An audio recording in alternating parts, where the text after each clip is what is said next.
So welcome to all of you guys on my YouTube channel walk for SSC. So guys आज मैं आपके लिए लेके आया हूँ सीरीज 2। देखिए ये सीरीज 2 किसके लिए है? ये है स्टैटिक जीके के लिए। अगर आप भी एनटीपीसी आरआरबी एनटीपीसी के लिए तैयारी कर रहे हैं तो ये सीरीज आपके लिए काफ़ी ज़्यादा इंपॉर्टेंट होने वाली है, क्योंकि देखिए ये सीरीज 2 है। इससे पहले सीरीज 1 मैंने अपलोड कर दिया, उसे भी आप अच्छे से देख लेना। ठीक है, चलिए आगे बढ़ते हैं। और आप मुझे अन अकेडमी पे भी फॉलो कर सकते हैं। देखिए आप मुझे अन अकेडमी पे भी फॉलो कर सकते हैं।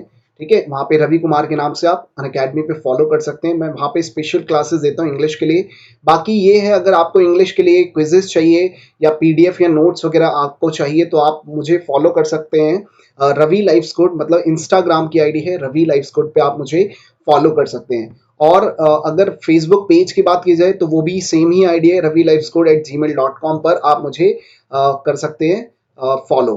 तो ये जो स्टैटिक जीके का पार्ट है, मैं इसके अंदर डेली 10 प्लस क्वेश्चंस आपको करवाने वाला हूँ, जैसे मैंने प्रीवियस वीडियो में बताया हुआ है। तो वहां पे जाकर के आप वीडियो को अच्छे से देख सकते हैं।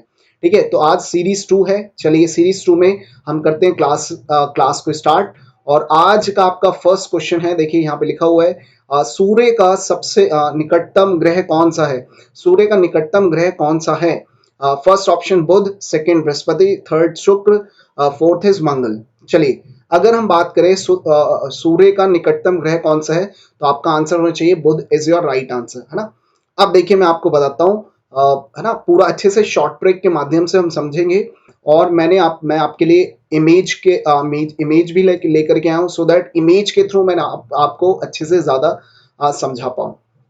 देखिए जैसे कि आप सभी को पता है कि ये है सूर्य। देखिए ये इमेज के थ्रू मैं आपको अच्छे से समझाने वाला हूँ। अब यहाँ पे अगर देखेंगे छोटा सा, तो ये क्या है? मरकरी। मरकरी मतलब बुध। देखिए ये है बुध ग्रह। चलिए उससे आगे अगर हम चलेंगे तो ये थोड़ा सा बड़ा अगर देखा जाए तो ये वीनस है, मतलब शुक्र ग्रह।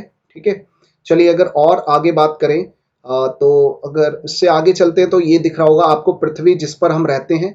पृथ्वी जो कि है थर्ड नंबर पे। फोर्थ पे बात करते हैं मार्स। मार्स मतलब मंगल ग्रह। और फिर जुपिटर देख रहे होगे आप, कितना बड़ा है। जुपिटर अपने आप में सबसे बड़ा ग्रह माना जाता है। उसके बाद सैटर्न मतलब शनि आ गया। और फिर आपके दो और बच गए, अरुण और वरुण। देखेंगे अरुण और वरुण। अब इसके अंदर मैं कुछ खासियत बताने वाला हूं आपको, है ना। सभी के अंदर कुछ एक एक दो दो पॉइंट्स मैं आपको बताते चलूंगा। देखिए ये है मरकरी। मरकरी मतलब बुध, है ना।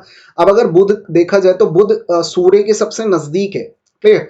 सूर्य के सबसे नजदीक होने के कारण ये 88 डेज के अंदर, इधर देखिए 88 डेज में सूर्य का एक चक्कर लगा लेता है पूरा। कितने? 88 डेज में। लेकिन अगर बात की जाए, देखिए नेपच्यून है, कितनी दूर है। इसको सालों लग जाते हैं एक चक्कर लगाने के। अप्रॉक्सीमेटली 12 ईयर्स शायद लगते हैं। देख लेना, वैसे मुझे कंफर्म नहीं है, लेकिन नेपच्यून को सबसे ज्यादा टाइम लगता है। अब देखिए सेकंड क्वेश्चन जो आता है कि इसको हम सीक्वेंस वाइज कैसे याद रखें कि सूर्य के बाद कौन सा ग्रह है, उसके बाद कौन सा ग्रह है, उसके बाद कौन सा ग्रह। तो इधर देखिए इजी सी मैं शॉर्ट ट्रिक आपको बताने वाला हूं, और वो काफी ज्यादा इफेक्टिव होने वाली है। देखिए सबसे पहले आपको ये तो याद होना ही चाहिए कि सबसे जो पास का ग्रह है वो है बुध। ये सभी को पता है। सूर्य के जस्ट कौन सा ग्रह है? बुध। अब इन सभी के अंदर ना आप दो ऐड करते जाओ, +2 अगर आप करोगे तो आप बताइए बुध एक वार होता है, मतलब डे होता है हमारे यहाँ ना, बुधवार, गुरुवार, शुक्र। अगर आप इसके अंदर दो ऐड करेंगे तो बुध के बाद क्या आएगा? शुक्र, सॉरी बुध, बृहस्पति, शुक्र। तो सेकंड जो हो जाएगा आपका हो जाएगा शुक्र। इधर देखिए यहाँ पे लिखा हुआ भी है ना, और बना हुआ भी है। दूसरे पे आ जाएगा शुक्र। अगर इसके अंदर दो ऐड करेंगे तो शुक्र के बाद शनि और रवि, संडे आ जाएगा।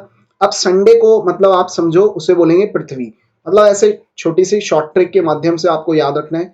फिर पृथ्वी के अंदर दो ऐड करेंगे, मतलब संडे के अंदर दो ऐड करेंगे तो क्या हो जाएगा? सोम, मंगल। तो अगला है मंगल। मंगल ग्रह होगा। अगर इसके अंदर फिर से दो ऐड करेंगे तो हो जाएगा बुध, बृहस्पति, जो कि आपको दिख ही रहा होगा, है ना। बृहस्पतिवार, और सॉरी बृहस्पतिवार होता है, लेकिन हम यहाँ बोलेंगे बृहस्पति, मतलब हो जाएगा ग्रह। फिर अगर इसके अंदर दो ऐड करेंगे, मतलब सभी के अंदर दो दो आपको ऐड करते जाना है। बृहस्पति के बाद शुक्र, शनि, तो आपको शनि दिख ही रहा होगा। बृहस्पति के बाद शनि है। अब इधर देखिए, अब आप दो ऐड करेंगे तो नहीं बनेगा, तो अब एंड में आपको याद रखना है अरुण और वरुण। तो इतना तो आप आई थिंक सो आप कर ही सकते हैं। तो इधर देखिए, अगर आपको याद है कि बुध फर्स्ट नंबर पे आता है, उसके अंदर दो ऐड किया तो शुक्र आया, दो ऐड किया तो संडे को पृथ्वी बोला जाएगा, फिर दो ऐड किया तो मंगल आ जाएगा, फिर दो ऐड किया तो बृहस्पति, और फिर दो ऐड किया तो शनि। तो ये एक शॉर्ट ट्रिक है, इसके माध्यम से आप सीक्वेंस वाइज याद रख सकते हैं। ठीक है, चलिए इसके बाद अगर हम बात करें और आगे, इसके बाद अगर हम आगे शॉर्ट ट्रिक की बात करें, ऐसे कितने ग्रह हैं अगर आप बता सकते हैं तो बताइए। प्लैनेट ऐसे कितने हैं जिनको हम नंगी आंखों से देख सकते हैं, समझ गए, नंगी आंखों से जिन्हें देखा जा सकता है, ऐसे कितने ग्रह हैं। चलिए अगर मैं बात करूं तो ऐसे कितने ग्रह हैं। अब जितने भी आपके, इसके लिए शॉर्ट ट्रिक मैं बता रहा हूं, जितने भी आपके डेज होते हैं ना, डेज, जैसे आपको पता है सोमवार होता है, लेकिन सोमवार मतलब सोम प्लैनेट तो होता नहीं, लेकिन मंगल आप देखोगे तो मंगल को आप देख सकते हो ना। जैसे अगर बात करें मंगल के बाद बुध, बुध को देखा जा सकता है। बुध के बाद क्या है, बुध, मंगल, बुध, बृहस्पति, बृहस्पति को देखा जा सकता है ना, बृहस्पति, शुक्र, फिर शुक्र को भी देखा जा सकता है, फिर शनि को भी देखा जा सकता है। इसका मतलब हमारे जितने डेज होते हैं ना, आप देख रहे होगे इसके अंदर शॉर्ट ट्रिक बन रही है कि क्वेश्चन अगर मैं आपसे पूछूं कितने ग्रहों को नंगी आंखों से देखा जा सकता है, तो कितने ग्रह हैं से, इधर देखिए 1 2 3 4 5 ग्रहों को देखा जा सकता है, मंगल, बुध, बृहस्पति, शुक्र और शनि, जो कि आपके डेज होते हैं। उन्हीं के लिए शॉर्ट ट्रिक, मतलब उसी से शॉर्ट ट्रिक बनी हुई है। आई होप कि आपको इतने सारे पॉइंट्स इस क्वेश्चन के थ्रू पता चले होंगे कि सूर्य का निकटतम ग्रह तो वैसे बुध है, लेकिन हमने ऑलमोस्ट ज्यादातर चीजों के बारे में बात कर ली। अगर बुध देखें तो बुध का कोई भी उपग्रह नहीं है ना, याद रखना, बुध का कोई भी उपग्रह नहीं है, याद रखना। और सूर्य का, सॉरी, शुक्र का भी कोई उपग्रह नहीं होता है। लेकिन अगर बात करें सबसे ज्यादा उपग्रह किसके होते हैं, बृहस्पति के होते हैं। सबसे ज्यादा उपग्रह होते हैं बृहस्पति के, 67 उपग्रह हैं, छोटे छोटे उपग्रह, मतलब जो उसकी कक्षाओं में छोटे छोटे ग्रह मतलब चलते रहते हैं उनके साथ में। तो सबसे ज्यादा बृहस्पति के क्या है, उपग्रह है। अगर हम मंगल की बात करें तो मंगल एक क्या है, इसे रेड प्लैनेट बोला जाता है ना। रेड प्लैनेट क्यों बोला जाता है, क्योंकि ये रेड है, लाल है। अच्छा ये बताइए, जो लाल है, ग्रह लाल है मंगल, अगर तो ये किसके कारण है, कितनी बार क्वेश्चन पूछा गया है, ये है आयरन ऑक्साइड के कारण। लिख लीजिएगा, आयरन, आयरन ऑक्साइड के कारण ये इसका जो कलर है वो क्या है, रेड है। ठीक है, ये कितनी बार क्वेश्चन पूछा जा चुका है। चलिए आई होप कि आपको ये फर्स्ट क्वेश्चन समझ में आया होगा। ठीक है, और ये सब चीजें भी आपको शॉर्ट ट्रिक याद रखनी है। चलिए नेक्स्ट क्वेश्चन है, पर्यावरण में पौधा घर प्रभाव किसकी वृद्धि के कारण होता है। Ozone, second option sulphur dioxide, third is carbon dioxide या कार्बन मोनोऑक्साइड। अब देखिए मैं इसका सही आंसर बताता हूं। इसका जो आंसर होना चाहिए वो होना चाहिए, sorry, carbon dioxide is your right answer. इसी को हम बोलते हैं CO2, है ना, इसी को हम बोलते हैं CO2। अब आप बोलेंगे ये पौधा घर प्रभाव क्या है। देखिए ये काफी बार क्वेश्चन पूछा जाता है, ऑलमोस्ट ये मान लीजिए रिपीटेड होता ही रहता है ये क्वेश्चन।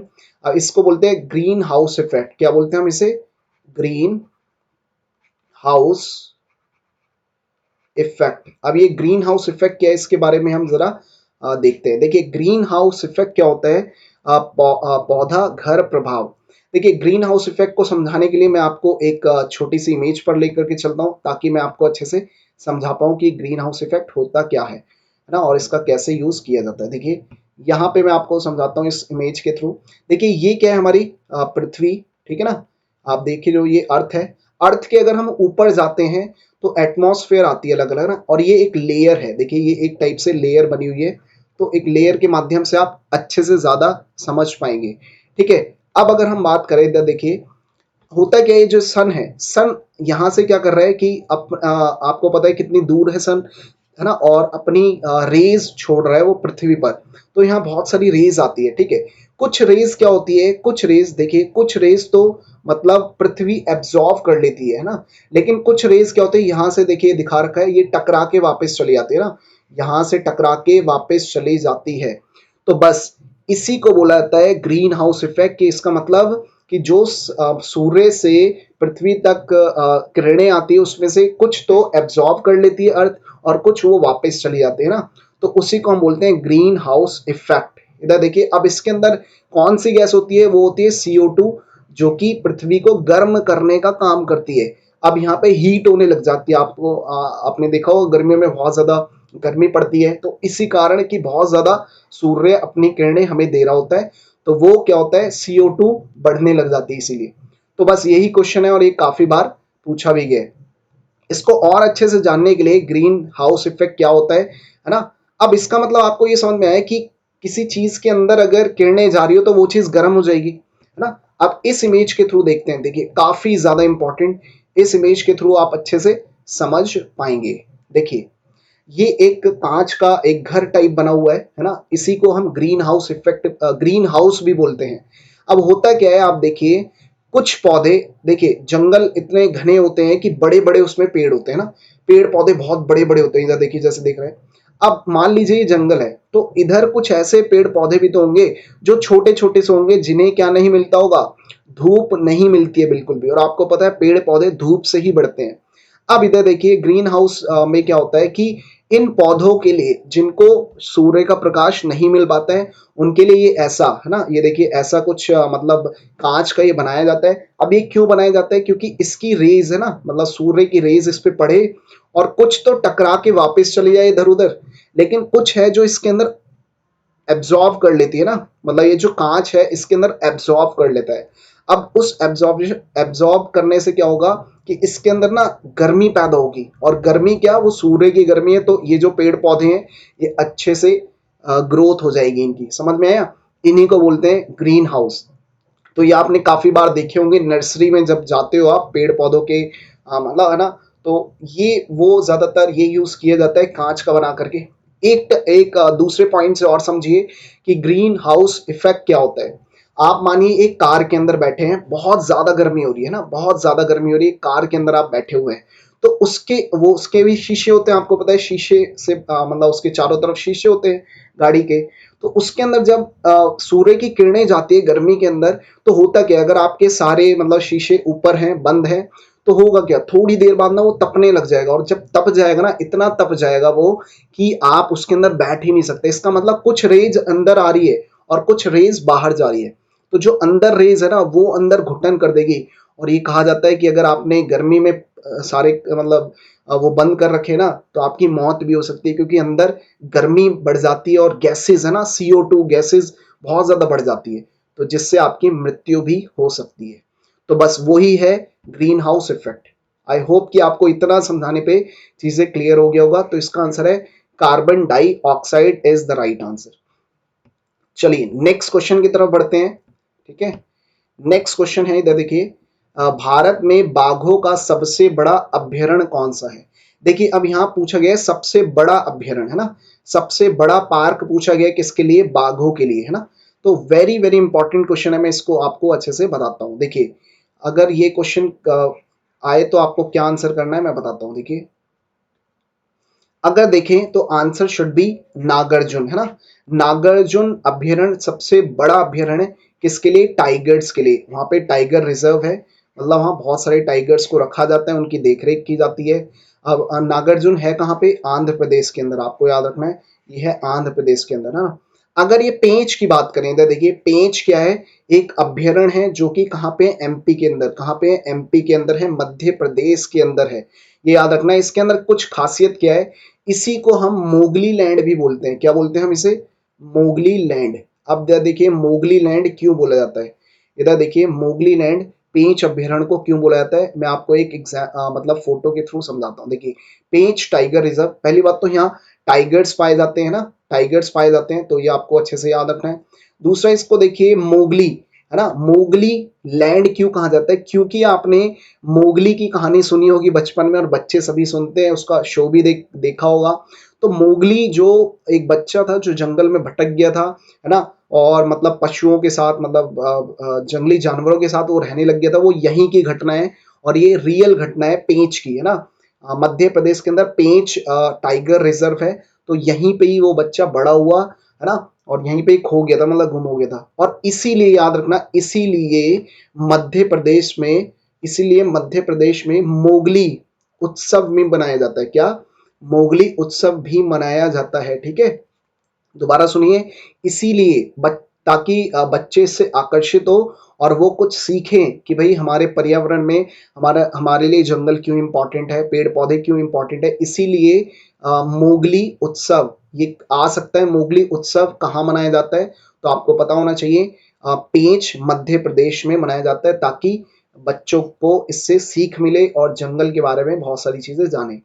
जिम कॉर्बेट के बारे में सभी जानते हैं, जिम कॉर्बेट नेशनल पार्क, जिसका पुराना नाम क्या था, हेली नेशनल पार्क। क्या था, हेली नेशनल पार्क इसका पुराना नाम था। ठीक है, 1936 के बाद इसका नाम चेंज होकर के क्या हो गया, जिम कॉर्बेट इसका है ना नाम कर दिया गया। अब इधर देखिए, ये भी टाइगर्स के लिए बहुत ज्यादा फेमस है। क्या चीज, जिम कॉर्बेट। चलिए मैं इसका एक पिक्चर दिखा देता हूँ। ये देखिए, ये है जिम कॉर्बेट, है ना। वहाँ पे सफारी करने जाते हैं काफी लोग, आपने सुना होगा। जिम कॉर्बेट उत्तराखंड के अंदर है ना। अब देखिए, जो जिम कॉर्बेट है कहाँ है, उत्तराखंड के अंदर है। और यहाँ से एक नदी निकलती है, उसका नाम है राम गंगा नदी। इधर देखिए, राम गंगा नदी काफी ज्यादा इंपॉर्टेंट है और पेपर में पूछी जाती है काफी बार। तो राम गंगा नदी कहाँ पे है, मतलब उत्तराखंड से निकलती है और वहीं पे ये अभ्यारण्य है ना, जिम कॉर्बेट। अब देखिए, राम गंगा नदी से क्या क्वेश्चन बन सकता है। राम गंगा, याद रखना, सबसे फर्स्ट, सबसे जो फर्स्ट है ट्रिब्यूटरी है। क्या है, ट्रिब्यूटरी। ट्रिब्यूटरी मतलब सहायक नदी है, किसकी, गंगा की सहायक नदी है सबसे पहली, राम गंगा। तो ये भी आपको पॉइंट याद रखना है। चलिए आगे बढ़ते हैं। एक और है ये इसके अंदर जो मैं आपको बताना भूल गया, मानस। इधर देखिए, ये क्या है, मानस। मानस कहाँ पे है, असम के अंदर एक अभ्यारण्य है ना। चलिए इसके बारे में देखते हैं। ये देखिए, यहाँ पे मैंने दिखा रखा है, मानस नेशनल पार्क इस टाइप से होता है। ये वर्ल्ड हेरिटेज साइट्स होती है जितने भी अभ्यारण्य है, क्योंकि इनको संरक्षण प्रदान किया जाता है ना। और ये भी एक टाइगर के लिए, मतलब टाइगर सबसे ज्यादा है, क्योंकि आपको पता है इंडिया में टाइगर्स की संख्या काफी ज्यादा कम होती जा रही है ना दिन प्रतिदिन। चलिए नेक्स्ट क्वेश्चन देखते हैं। मैन कैम्प पुस्तक किसने लिखी है। देखिए, मैन कैम्प पुस्तक किसने लिखी है, यहाँ चार ऑप्शन आपको दिए हुए हैं। बेनिटा मुसोलिन, एडोल्फ हिटलर, सिकंदर महान या चर्चिल ने लिखी है ना। तो ये देखिए, चार ऑप्शन में से जो आपका आंसर होना चाहिए एडोल्फ हिटलर। देखिए, हिटलर के बारे में सभी ने सुना है और सभी जानते हैं एडोल्फ हिटलर के बारे में, कि वो एक तानाशाही था ना। क्या था, तानाशाही था वो। आप सभी को पता है, एक तानाशाही कहलाता है वो। ठीक है ना। अब देखेंगे जरा, तानाशाही है तो इसने क्या किया था, इन्होंने नाजी, अच्छे कहाँ के थे, इन्होंने नाजी पार्टी की स्थापना की थी और ये थे जर्मनी के, है ना। ये कहाँ के थे, जर्मनी से थे और नाजी उसकी स्थापना की थी इन्होंने। ठीक है ना। अब देखिए, मैं दिखा देता हूँ एक पिक्चर। ये देखिए, ये थे हिटलर, बोला जाता है। इनकी देखिए बुक का नाम है Mein Kampf by Adolf Hitler. अब देखिए, इनको तानाशाह क्यों बोला जाता था, क्योंकि ये ना अपनी सेना को, ऐसा कहा जाता है कि पता नहीं, मतलब कोकिन वगैरह सूंघा सूंघा के, मतलब समझ गए, गलत तरीके से, मतलब इनको ये लड़ाइयाँ करवाते थे ना। मतलब सैनिकों को पता नहीं दारू वारू पिला दी और ये गांजा वांजा पिला करके लड़ाई करवाते थे। और ये कहा जाता है कि इनकी, है ना, इनके इतना तानाशाही होने के कारण सेकेंड वर्ल्ड वॉर, ये देखिए सेकेंड वर्ल्ड वॉर के अंदर क्या हुआ, इनकी वजह से 6 करोड़ लोगों की 6 करोड़ लोगों की जान चली गई थी इनके कारण। किसके, एडोल्फ हिटलर, इनके ना मतलब तानाशाही रूल्स के कारण, इतने ज्यादा इन्होंने रेस्ट्रिक्शंस लगा रखे थे, उसके कारण मतलब इन्होंने 6 करोड़ लोगों की जान ले ली थी और कई लोगों को इन्होंने मारा है, मतलब इनके ऊपर ही वो जिम्मा जाता है। अच्छा, इनकी मूछों को, आपने मूछें देखी होगी, इनकी मूछों को बोला जाता है टूथ ब्रश, है ना। इनकी जो मूछों को बोला जाता है टूथ ब्रश मूछे, इनकी मूछों को बोला जाता है टूथ ब्रश मूछे बोला जाता है। ठीक है, ये भी आपको याद रखना है। तो चलिए, आई होप कि इनके बारे में समझ में आया होगा। चलिए, भारत में सबसे कम जनसंख्या वाला राज्य कौन सा है, तो ये सभी को पता है, लेकिन नहीं पता है तो मैं बता देता हूँ। Answer should be Sikkim. ठीक है, सिक्किम में सबसे कम पॉपुलेशन है वहाँ की, है ना। और सिक्किम कहाँ पड़ता है, नॉर्थ ईस्ट के अंदर, भारत का एक मतलब राज्य है जिसकी कैपिटल है गंगटोक। सिक्किम की कैपिटल क्या है, गंगटोक है। याद रखना आप, इंपॉर्टेंट। और यहाँ पे एक त्योहार मनाया जाता है, लोसांग त्योहार। क्या मनाया जाता है, लोसांग त्योहार मनाया जाता है, तो इसको भी आपको याद रखना है। चलिए, है ना। तो यहाँ पे ये अरुणाचल प्रदेश की कैपिटल है ईटानगर, आपको पता है। गोवा है ना, पणजी है, मणिपुर है। लेकिन मैं सिक्किम के बारे में एक मतलब उसका एक इमेज दिखा देता हूँ। ये देखिए, इसको बोला जाता है अ विंडो ऑफ हिमालय। सिक्किम को क्या बोला जाता है? अ विंडो ऑफ हिमालय भी कहा जाता है। देखिए कितना सुंदर है। अगर आप कभी नॉर्थ ईस्ट में जाएंगे तो वहाँ ज़रूर घूम के आइएगा। अब देखिए, ये थोड़ा सा मैं इसको मैप में बताता हूँ ताकि आपको चीज़ें अच्छे से क्लियर हो। देखिए, इंडिया का मैप है, ये नेपाल वगैरह यहाँ से, फिर ये है सिक्किम का पॉइंट, और ये पूरा, ये जितना पोर्शन आप देख रहे हो ये सारा क्या है, यहाँ से यहाँ तक, ये अपना ही इलाका है, याद रखना। कुछ लोगों को पता ही नहीं होता कि अपना इलाका कितना है ना। तो ये देखिए, नॉर्थ ईस्ट का पार्ट है, ये अपना ही इलाका है पूरा। तो यहाँ पे आपको दिख रहा होगा, ये देखिए छोटा सा सिक्किम, ठीक है। अब सिक्किम के बारे में क्वेश्चन पूछा जाता है, ये कितनी बाउंड्रीज से घिरा हुआ है, मतलब बॉर्डर से। तो देखिए, यहाँ से भूटान भी है, यहाँ से नेपाल भी है ना, और यहाँ से बांग्लादेश भी है। तो इसकी जो कैपिटल है वो क्या है? गंगटोक, यहाँ पे दिख ही रहा है आपको, ठीक है। उसके बाद अगर बात करें हम आगे, तो इधर देखिए, ये सारा पूरा जो अपना इलाका है ये, है ना, अरुणाचल प्रदेश का है। यहाँ पे कोहिमा है, नागालैंड है, यहाँ मणिपुर है, यहाँ मिजोरम है। तो ये सेवन सिस्टर का पार्ट है। अब इधर देखिए, मोस्ट इंपॉर्टेंट क्वेश्चन, देखिए सिक्किम को, ये जो सिक्किम है इसको हम सेवन सिस्टर्स में काउंट नहीं करते हैं। सेवन सिस्टर मतलब सात बहनें। ये इंडिया का जो पार्ट देख रहे हो ना, अरुणाचल प्रदेश, नागालैंड, मणिपुर, मिजोरम, और ये है ना त्रिपुरा, असम। तो इनको अगर काउंट करोगे तो सात बहनें कहा जाता है, सात बहनें, जिसमें सिक्किम को इंक्लूड नहीं किया जाता है क्योंकि इनकी जो ट्रेडिशन है, परंपरा है, वो इससे थोड़ी सी अलग है, तो इसलिए नहीं कहा जाता है। चलिए आगे बढ़ते हैं। जब आंख में धूल कण पड़ जाती है तो उसका कौन सा भाग सूजकर लाल हो जाता है? देखिए, वेरी वेरी इंपॉर्टेंट क्वेश्चन, ठीक है। और प्लीज आप वीडियो को शेयर करते जाइए, लाइक करते जाइए, सब्सक्राइब करते जाइए, अपने फ्रेंड से बोलिए सब्सक्राइब करें, क्योंकि हमें आपके सपोर्ट की काफ़ी ज़्यादा ज़रूरत है, और हम आपके लिए इससे भी अच्छी अच्छी वीडियोस लेकर के आने वाले हैं जल्दी ही, ठीक है। जब आंख में धूल पड़ जाती है तो क्या होता है, मतलब कौन सा भाग सूज जाता है? तो ये देखिए, इसका आंसर है दृढ़ पटल, है ना। इसको ही हम बोलते हैं दृष्टि पटल। क्या बोला जाता है? दृष्टि पटल। और इसी का नाम होता है इंग्लिश में रेटिना, आपने सुना होगा। तो रेटिना इसी का नाम होता है। अब देखिए, अगर हम बात करें, थर्ड पॉइंट है कॉर्निया। थर्ड पॉइंट है कॉर्निया, ठीक है। अब इधर देखिए, मैं इसको ह्यूमन आईज एनाटॉमी से समझाता हूँ। ये देखिए, जो आईज है हमारी कुछ इस तरह से होती है, और आईज के पीछे का जो पार्ट है, आईज के पीछे एक पर्दा होता है, और वहीं पे होता है रेटिना। तो ये आपको याद रखना है ना। अब रेटिना क्या काम करता है? रेटिना ही देखने का काम करता है। जैसे होता क्या है, हमें आंखों से तो दिख रहा है, लेकिन होता क्या है, प्रकाश की किरणें हमारे आंखों में रेटिना में जाती है, उसके बाद हमें चीजें दिखना स्टार्ट होती है। समझ गए? अब देखिए, एक और पॉइंट दिखा देता हूँ मैं यहाँ पे। ये क्या है, कॉर्निया, आपको पता ही है कॉर्निया के बारे में। देखिए, कॉर्निया कौन सा पार्ट है? ये वाला पार्ट है कॉर्निया, ठीक है। तो ये देख लीजिए थोड़ा सा। अगर आइरिस देखा जाए तो ये आइरिस वाला पार्ट है, ये इतना आइरिस वाला पार्ट है। देखिए, कॉर्निया के बारे में एक पॉइंट बता देता हूँ मैं। जो जैसे कि कोई आंख दान करता है तो पूरी आंख नहीं, आंख के अंदर ये कॉर्निया को दान किया जाता है ना। ये क्वेश्चन कई बार पूछा भी गया है कि आंख का कौन सा ऐसा पार्ट होता है जिसको दान किया जाता है? वो क्या होता है? Cornea is your right answer, ठीक है। चलिए आगे बढ़ते हैं। तो ये सब चीजें, इसमें दो तीन चीजें ही मेन इंपॉर्टेंट है, ठीक है। चलिए आगे बढ़ते हैं। हाँ जी, तो इसका जो आंसर था वो होना चाहिए था दृष्टि पटल, रेटिना।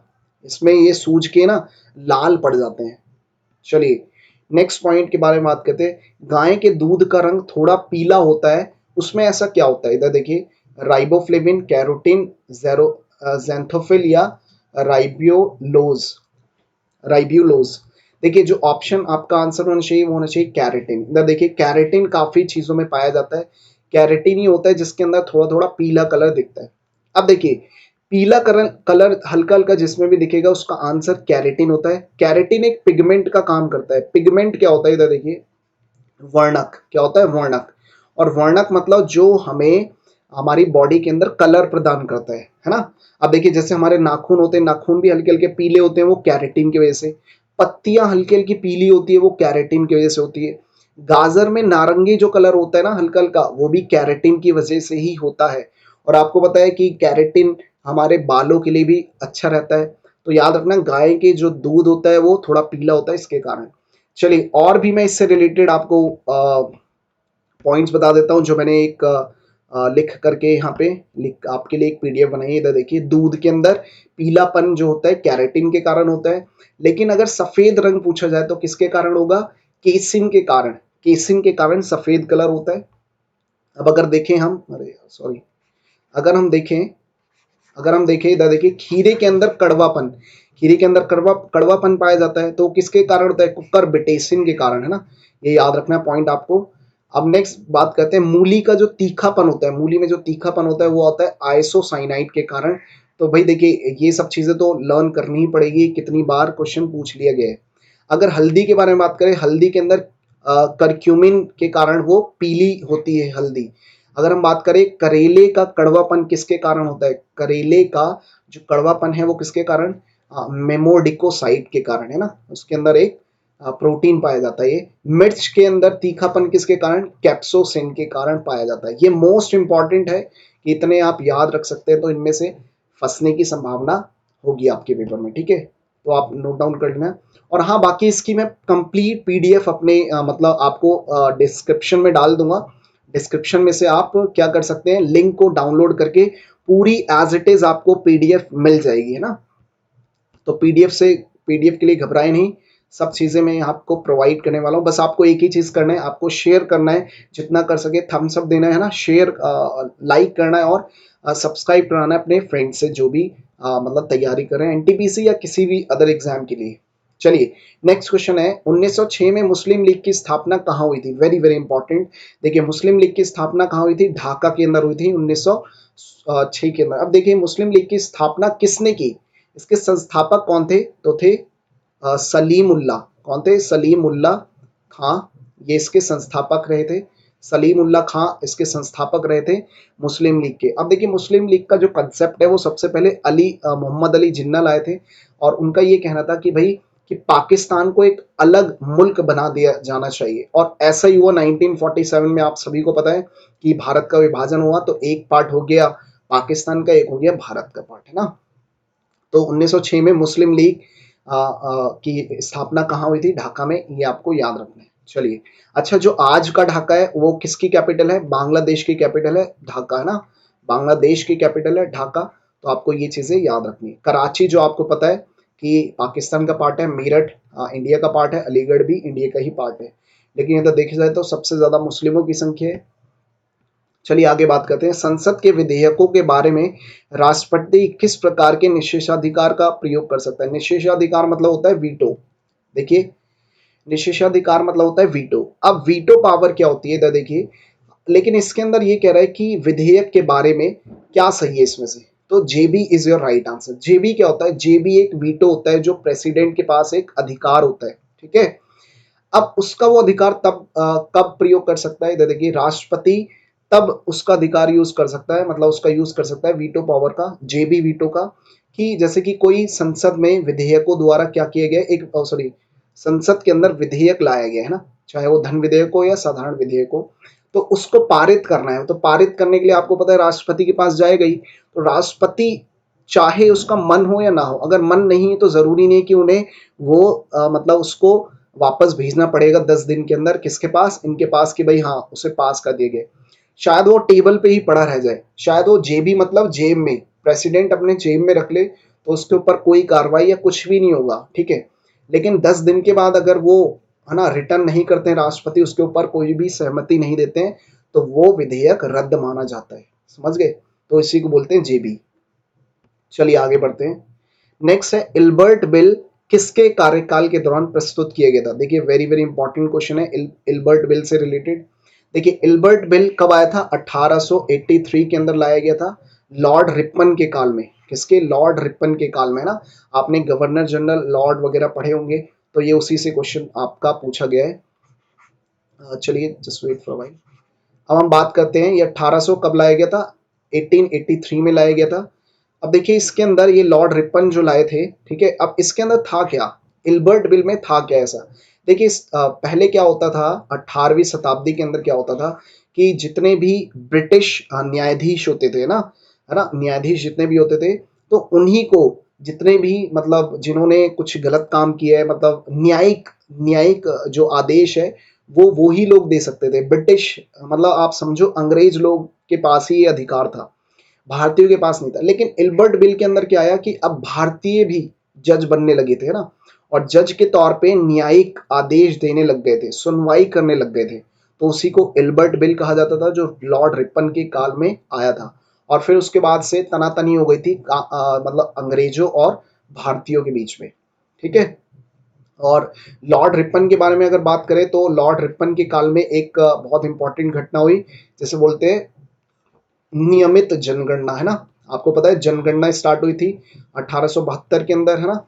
और नियमित जनगणना 1881 में किसके, लॉर्ड रिपन के काल में हुई, जो कि 10 साल के लिए होती है। आप सभी को पता है जैसे कि अभी 2011 की जनगणना के हिसाब से सब चीजें चल रही है। तो अब 2021 में दोबारा से इसके अंदर 10 ऐड करेंगे तो क्या जाएगा, 2021 के अंदर अब नई जनगणना लागू की जाएगी। तो ये नियमित जो की गई वो लॉर्ड रिपन के काल में ही की गई। चलिए नेक्स्ट क्वेश्चन है, निम्नलिखित में से कौन से देश में प्राकृतिक गैस के भंडार सबसे ज्यादा है ना। देखिए ज्यादातर बच्चे इसमें कतर लगा देते हैं, सऊदी अरब लगा देते हैं, वो गलत होता है। आंसर है रूस। यहाँ पे गैस भंडार की बात की जा रही है, तेल वगैरह की बात नहीं की जा रही है, गैस भंडार की बात की जा रही है ना।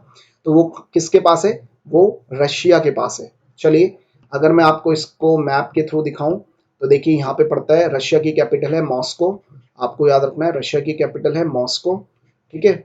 अब देखिए ये रशिया कितना बड़ा है, सबसे नंबर 1 जो कंट्री है एरिया वाइज वो कौन सी है, रशिया ही है। रशिया की कैपिटल आपको पता है। अच्छा ये रशिया है ना, 2 कॉन्टिनेंट्स में फैला हुआ है, यूरोप और एशिया के अंदर। तो यूरोप प्लस एशिया अगर आप ऐड करते हो तो उसी को हम क्या बोलते हैं, यूरेशिया। इसी को हम क्या बोलते हैं, यूरेशिया। तो कहने का मतलब है जो रशिया है ना वो यूरेशिया का पार्ट है। यूरेशिया मतलब जिसमें यूरोप भी है थोड़ा बहुत और एशिया भी है। तो एशिया का मतलब अगर हम बात करें 77% एशिया के अंदर है और बाकी 23% कहाँ है, यूरोप के अंदर है। लेकिन इसकी जो कैपिटल है वो याद रखना मॉस्को यूरोप के अंदर मानी जाती है, जबकि इसका ज्यादातर पार्ट कहाँ है, एशिया के अंदर है। क्लियर। अब चलिए इधर देख लेते हैं, ये कंट्रीज हैं, मैं इसको भी आपको थोड़ा सा अच्छे से एक्सप्लेन कर देता हूँ। देखिए आपको पता है कि कंट्री मतलब कंट्री वाइज ये पूछा जाता है कि एरिया में नंबर 1 कौन है, तो आप सभी को पता है सबसे नंबर 1 है रशिया, फिर कनाडा, चाइना, ऐसे करते करते इंडिया है 7th नंबर पे, है ना। तो अब इसकी भी शॉर्ट ट्रिक मैं बता देता हूँ, इसके लिए आपको याद रखना है रुक रुक चीन अ इसके लिए शॉर्ट ट्रिक है, अभी मैं बता रहा हूँ।